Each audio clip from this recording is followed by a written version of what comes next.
Assalamualaikum warahmatullahi wabarakatuh.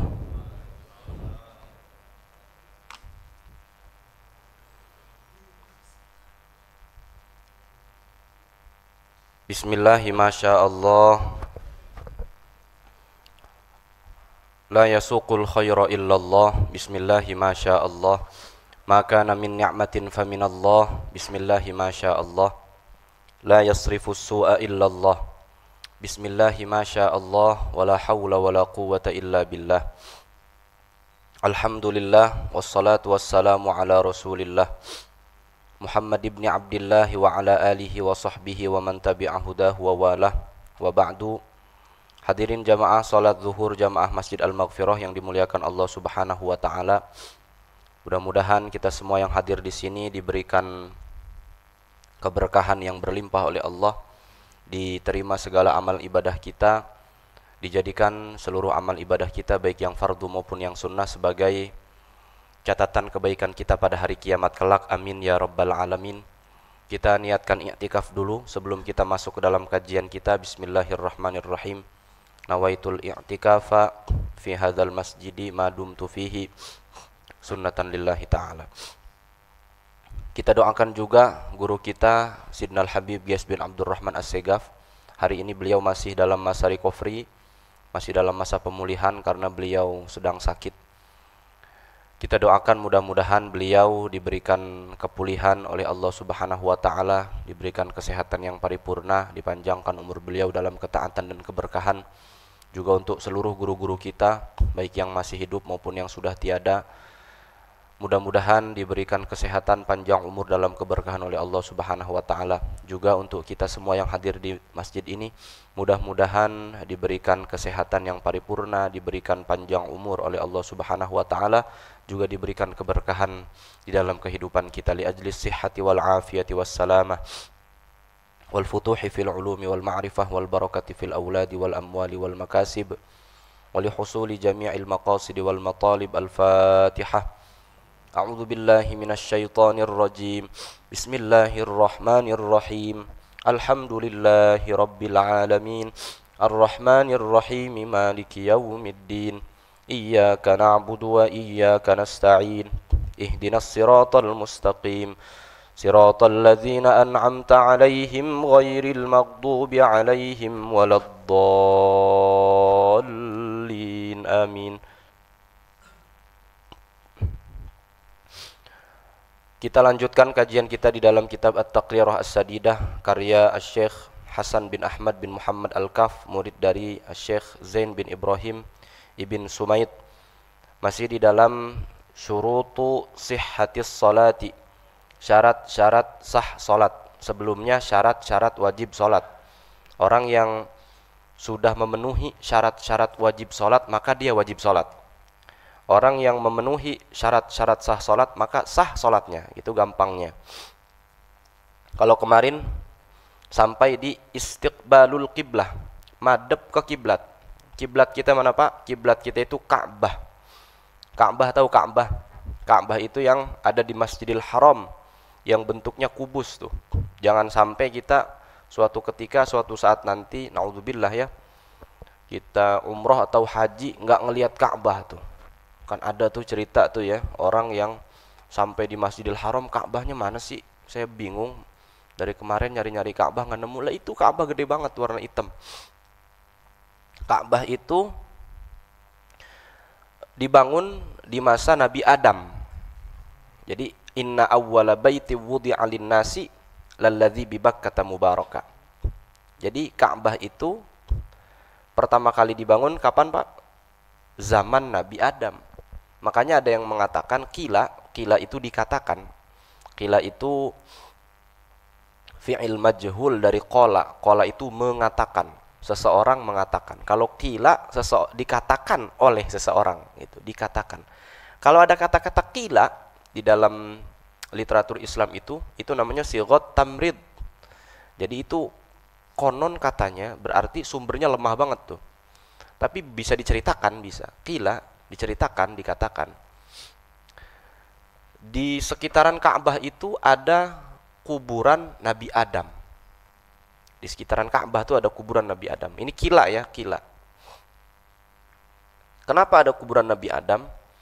Ketika Nabiullah Adam diturunkan dari surga, turun juga bersamanya sahabat setianya namanya apa Pak? Hajar Abyad. Apa Pak? Hajar Abyad. Hajar itu artinya batu, Abyad itu artinya putih. Yang sekarang kita kenal Hajar Aswad. Hajar artinya batu, Aswad artinya hitam. Dulu namanya Hajar Abyad, Pak. Batu warnanya putih mengkilat, lebih cakep daripada mutiara dan semua batu-batu indah di dunia ini. Cantik. Itu sahabat dekatnya Nabi Adam. Kemanapun Nabi Adam melangkah, dia ada di situ. Nabi Adam mau metik buah-buahan yang tinggi, ya, Nabi Adam Hajar itu, si batu itu nolongin Nabi Adam. Jadi bestinya Nabi Adam tuh, kemanapun Nabi Adam pergi, kemanapun Nabi Adam melangkah, ada dia tuh. Kalau bahasa Dragon Ball-nya tuh awan kintonnya tuh. Tahu awan kinton ya, itu awan kintonnya tuh. Tapi berupa batu warna putih, indah sekali. Namanya juga batu surga, Pak. Kenapa kemudian itu Hajar, itu batu ada di Ka'bah? Berarti kata sebagian ulama yang mengatakan itu berarti jangan-jangan karena itu adalah bestinya Nabi Adam, jangan-jangan kuburnya Nabi Adam ada di dekat situ gitu. Jadi Nabi Adam itu panjangnya berapa Pak? 30 meter, 60 hasta. 30 meter, tinggi badannya 30 meter. Kemari-kemari jadilah kita nih, orang-orang Indonesia, Asia Tenggara yang badannya pada pendek-pendek.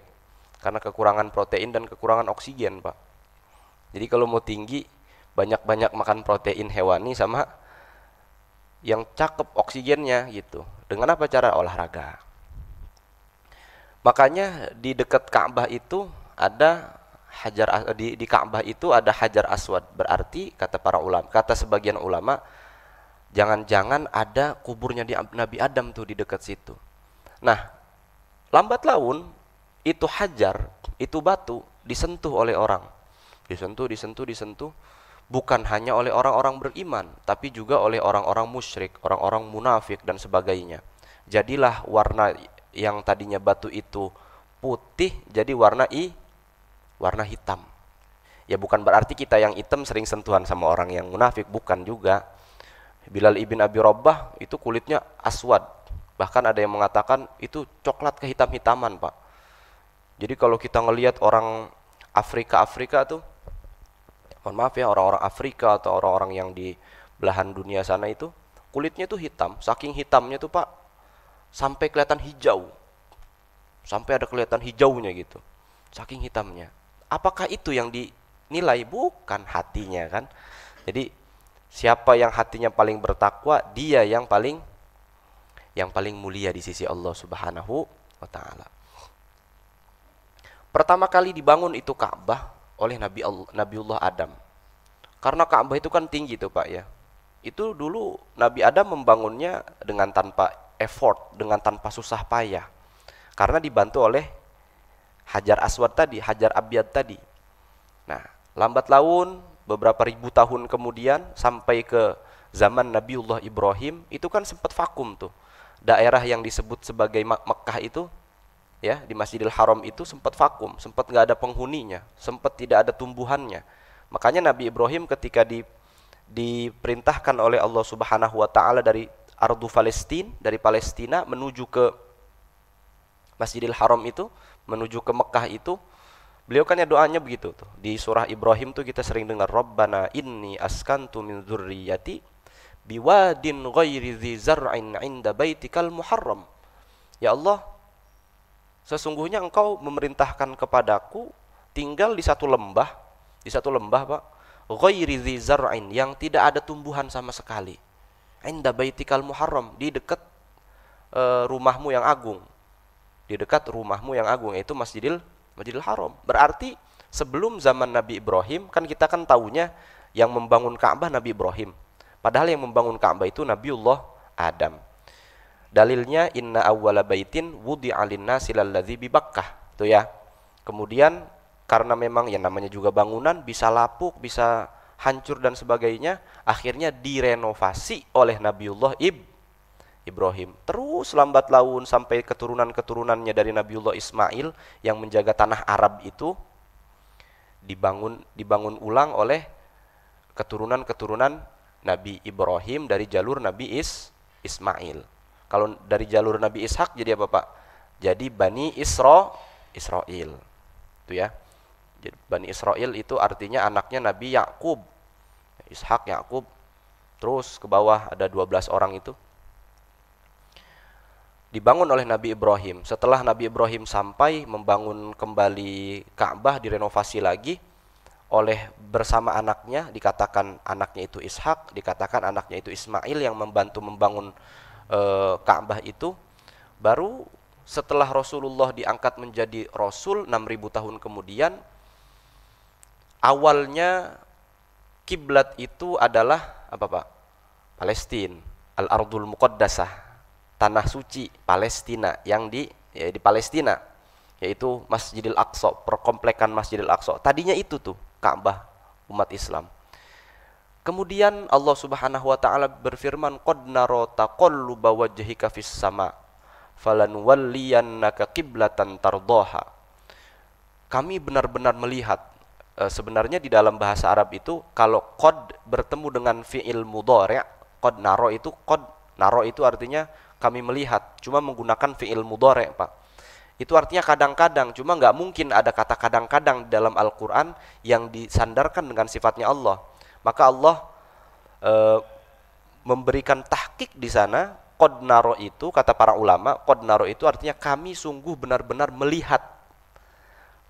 Taqalluba wajhika fis sama, engkau ini gelisah wahai Muhammad, karena pengennya kiblatnya bukan madhab ke Ardul Muqaddasah lagi, pengennya madhab kiblatnya ke Ka'bah tuh yang deketan. Akhirnya balik kanan, Pak. Tadinya madhab ke Al-Ardul Muqaddasah Palestina, balik kanan madhab ke Ka'bah Al-Mukarramah. Pada saat itu, Pak, Ka'bah masih dikelilingi oleh apa?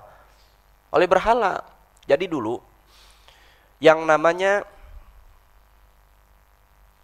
ritual haji itu sudah ada dari zaman Nabiullah Adam. Ritual haji itu sudah ada dari zaman Nabiullah Adam. Setelah dibangun oleh Nabiullah Adam tuh Ka'bah, Nabi Adam tawaf sama haji.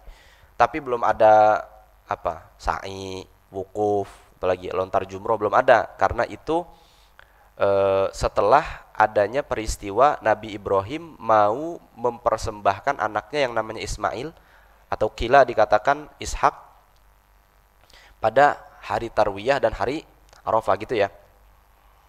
Kemudian Allah Subhanahu wa taala menjadikan Nabiullah Ibrahim itu Nabiullah Adam itu tawaf di sana. Setelah tawaf beberapa ribu tahun kemudian, Nabi Ibrahim akhirnya dijadikan satu ritual ibadah namanya haji, yaitu dimulai dari Nabi Ibrahim. Setelah itu sampai ke zaman jahiliyah, orang-orang jahiliyah dulu sebelum Rasulullah Shallallahu Alaihi Wasallam lahir pun sudah melakukan ibadah ibadah haji, Pak.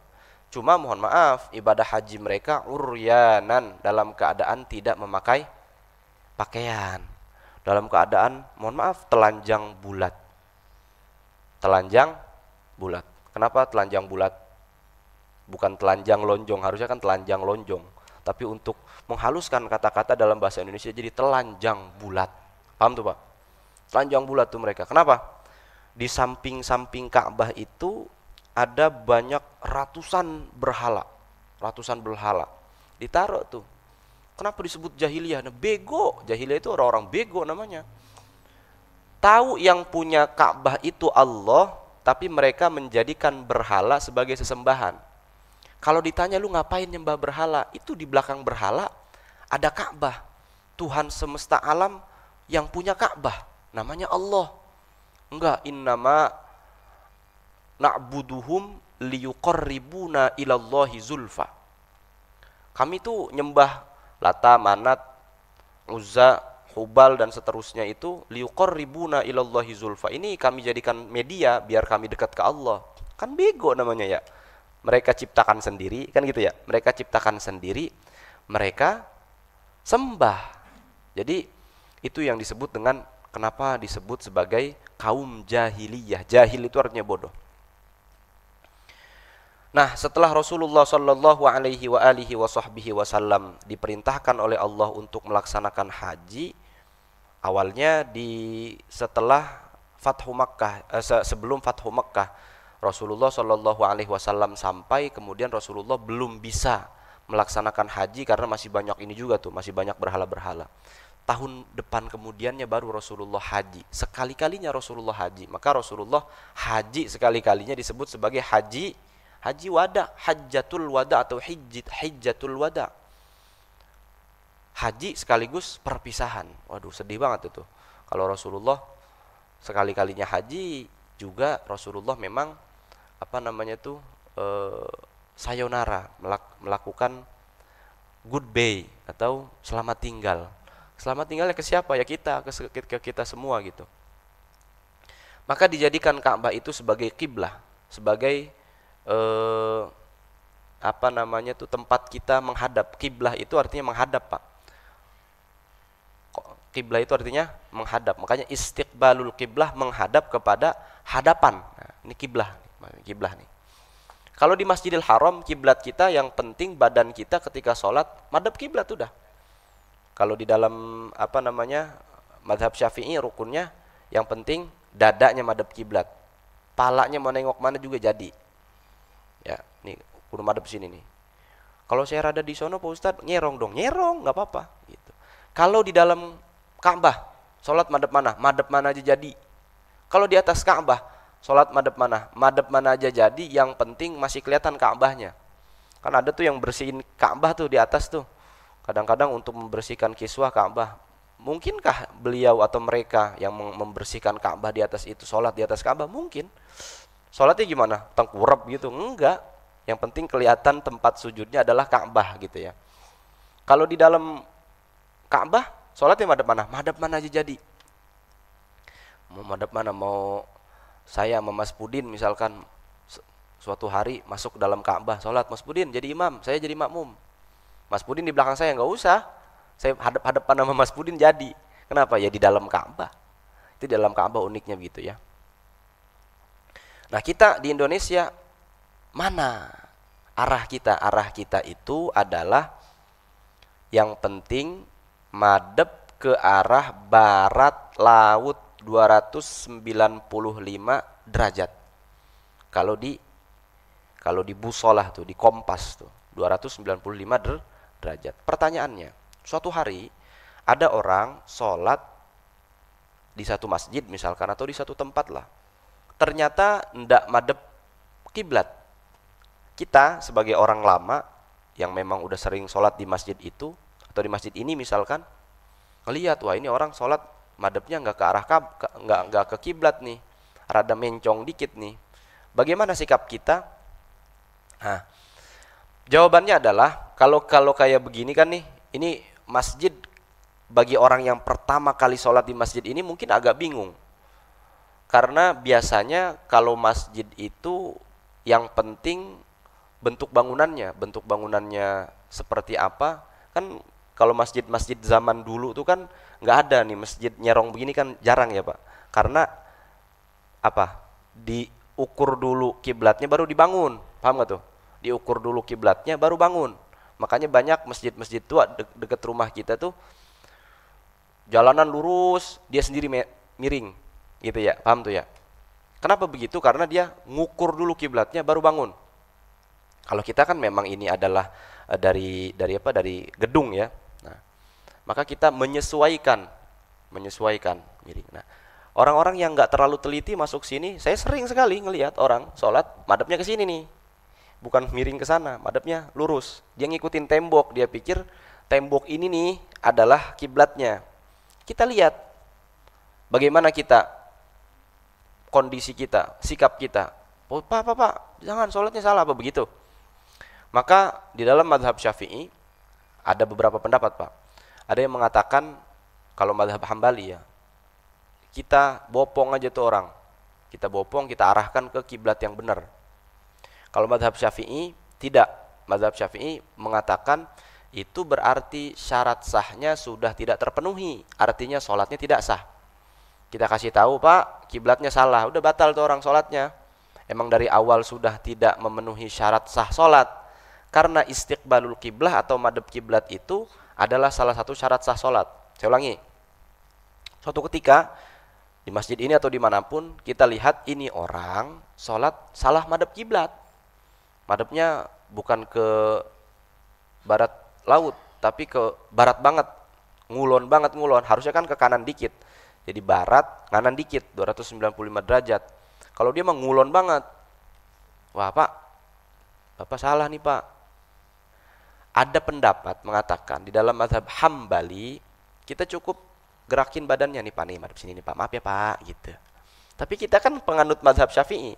Maka kita kasih tahu, Pak, mohon maaf, arah kiblatnya salah. Yang benar madhab sana. Kenapa? Nggak bisa digerakin begitu. Karena di dalam mazhab Syafi'i ini menghadap ke kiblat itu adalah salah satu syarat sah sholat. Kalau dia nggak madhab kiblat berarti sholatnya nggak sah dari awal. Berarti sholat yang tadi sudah tidak dianggap. Kita ngasih tahu agar dia nggak sia-sia sholatnya gitu kira-kira. Kalau ternyata dia nggak tahu sampai hari kiamat, itu bukan urusan kita. Kalau nggak tahu sampai hari kiamat mah, yang pasti kita atau selesai sholat, ternyata dia sholatnya salah, udah assalamualaikum warahmatullahi, kita baru datang lah, madhab situ itu dia, kasih tahu, bang, madhabnya salah tadi ente, sholat ulangi lagi, udah kagak sah itu, karena mendapatkan kabar dari orang terpercaya, kayak kita sudah tahu nih arahnya kemana. Catatan kedua adalah kalau kita mau sholat di suatu tempat yang kita tidak tahu arahnya kemana, kita harus namanya ijtihad, Pak. Ijtihad itu proses mencari informasi. Pertama, ijtihad kita adalah kita cari arah menggunakan alat yang kita punya, entah kompas, entah handphone kita gitu ya. Kalau tidak memungkinkan juga kita nanya kepada orang yang tahu, nanya kepada orang yang terpercaya juga. Bang, maaf dah bang, kiblat kemana? Aduh, saya juga bingung nih Pak. Rata-rata orang sih ada yang sholat lurus banget, ada yang kanan dikit. Itu udah kagak dapet itu. Makanya kalau kita dalam keadaan seperti itu, udah ijtihad, kita cari mana arah kulon, barat. Kalau di Indonesia ya, di luar Indonesia saya nggak tahu. Antum cari sendiri dah tuh di peta.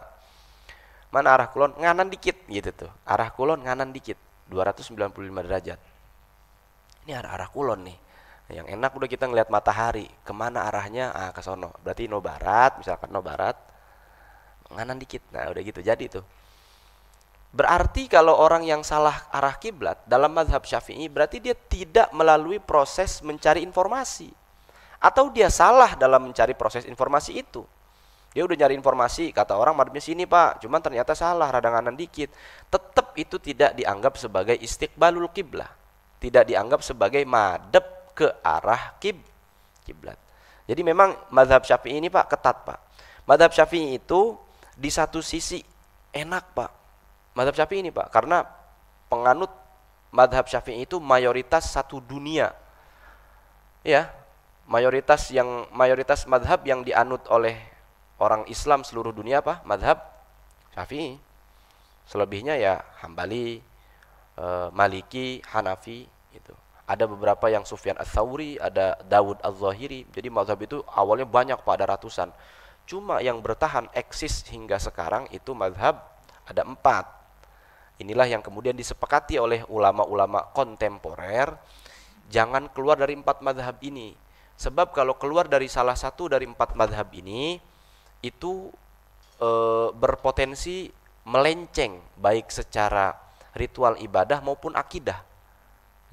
Imam Hanafi namanya Nu'man ibn Thabit, punya murid namanya Imam Malik ibn Anas dari Madinah, punya murid namanya Muhammad ibn Idris Asy-Syafi'i atau yang kita kenal dengan Imam Syafi'i.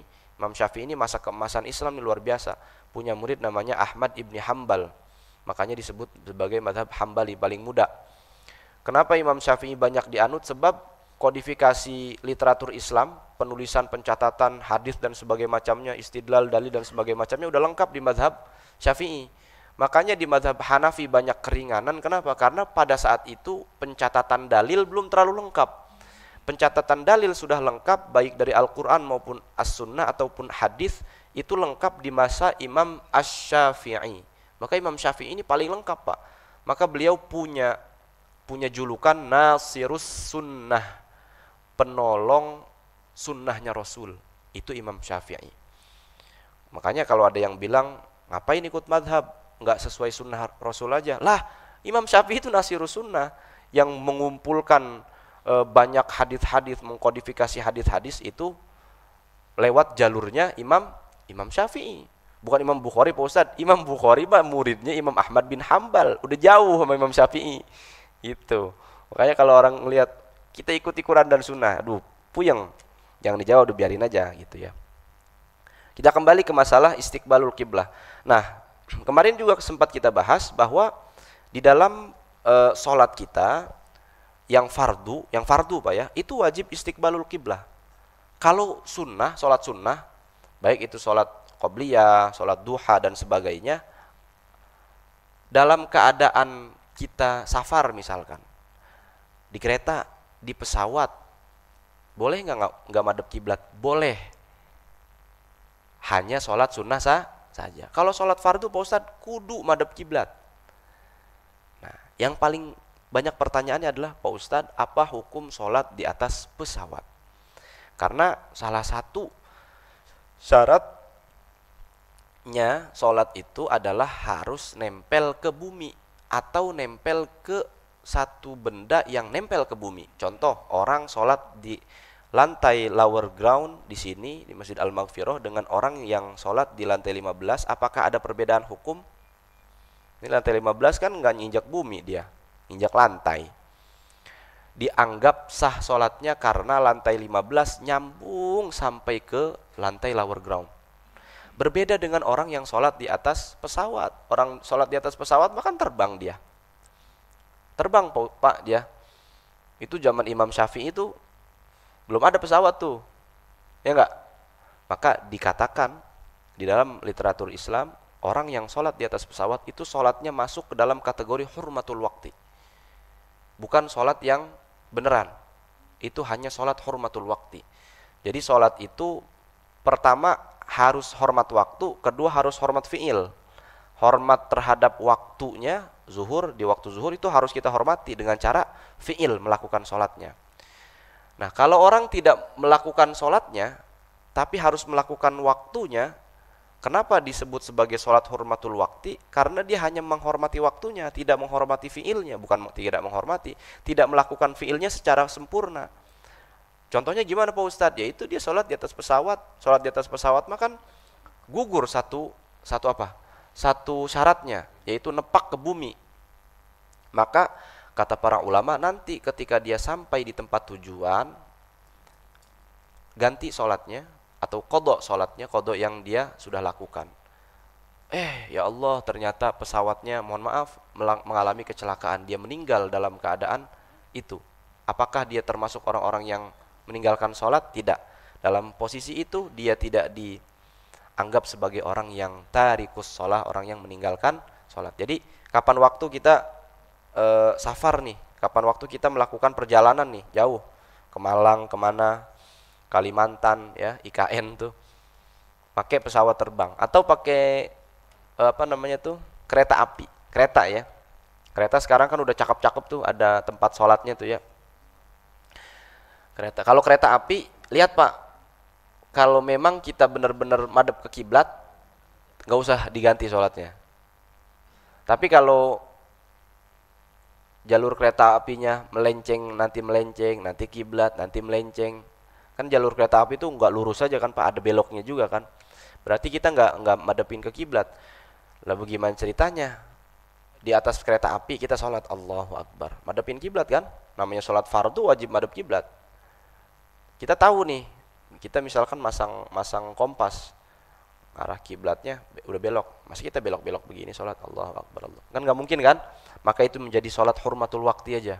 Nanti sampai di tujuan, dah cari musola, atau kalau nanti sampai di mana hotel, dah sholat dah ganti. Nggak perlu terburu-buru juga kalau dalam posisi itu.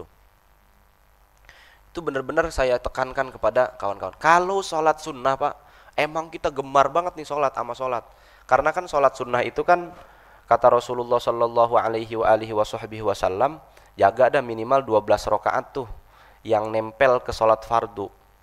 Ya Pak ya, jaga tuh sholat yang nempel ke sholat fardu. Apa tuh? Apa aja Pak? Sebelum zuhur berapa ya? 4. Sesudah zuhur 2. Berapa jadinya tuh? 6. 6 lagi mana Pak Ustadz? Sebelum asar 2, sebelum maghrib 2, sebelum asar 2, sesudah maghrib 2, setelah isya 2. Atau dikatakan ada sebelum asar 2, sesudah isya 2, sebelum subuh 2. Ada yang mengatakan begitu. Enaknya bagaimana? Enaknya ente sholat aja yang banyak. Kalau begitu orang gemar sholat, nanti suatu saat diburu-buru nih sama istrinya, papa ayo kita udah berangkat nih, udah dikit lagi bandara, masuk dah kita naik Grab. Di dalam mobil Grab, gue belum sholat qobliyah lagi ya, atau gue belum sholat ba'diyah lagi, gimana nih? Sholat Pak, Allahu Akbar, nggak madep kiblat Pak Ustadz, nggak masalah, karena itu adalah sholat sunnah. Kalau sholat fardu kudu madep kiblat. Lu ruku sujudnya gimana Pak Ustadz? Sejadi-jadinya. Dihitung nggak tuh pahalanya? Dihitung pahalanya, pahalanya cakep itu sholat sunnah. Nah, dikatakan juga guru kami dulu Pak, Syekh Muhajirin Amsar Ad-Dari, dari rumahnya menuju ke tempat ngajarnya, beliau itu punya pesantren An-Nida Al-Islami di Bekasi itu gurunya guru saya. Saya punya guru namanya Kiai Haji Mahfuz Asirun An-Nadawi, Al-Itqon Jakarta Barat. Beliau punya guru namanya Kiai Haji Muhajirin Amsar Ad-Dari yang ngajinya ke Mekah. Murid langsung dari Syekh Muhammad Yasin bin Isa Al-Fadani, musnidud dunia, jalur sanad satu dunia pada zaman itu pasti lewat Syekh Muhammad Yasin bin Isa Al-Fadani. Syekh Muhajirin Amsar Ad-Dari adalah seorang alim ulama asal Betawi, asal mana? Bekasi. Beliau itu kalau mau ngajar dari rumahnya nih menuju tempat ngajarnya, kan nggak sempat sholat duha tuh, karena beliau banyak baca kitab segala macam. Sholat duhanya di mana? Di jalan, sambil jalan kaki. Allahu Akbar. Di jalan Pak, sambil jalan kaki. Bisa begitu Pak Ustaz ternyata ya? Bisa. Makanya tidak ada kata tidak sempat ketika kita mau melaksanakan sholat sunnah. Gitu. Males ke musola Pak Ustaz, saya lagi dikejar deadline ini di depan komputer. Sholat tuh. Silakan sholat, kalau kata orang Jawa Timur, sholat aja, nggak usah pakai nyari alasan. Nggak punya nih Pak Ustaz, saya nggak punya waktu. Udah sholat. Insya Allah mendapatkan pahala yang sempurna dari Allah Subhanahu Wa Taala. Hadza wallahu alam. Subhanakallahumma wa bihamdika asyhadu an la ilaha illa anta astaghfirukallahumma wa atubu ilaik. Terima kasih. Assalamualaikum warahmatullahi wabarakatuh.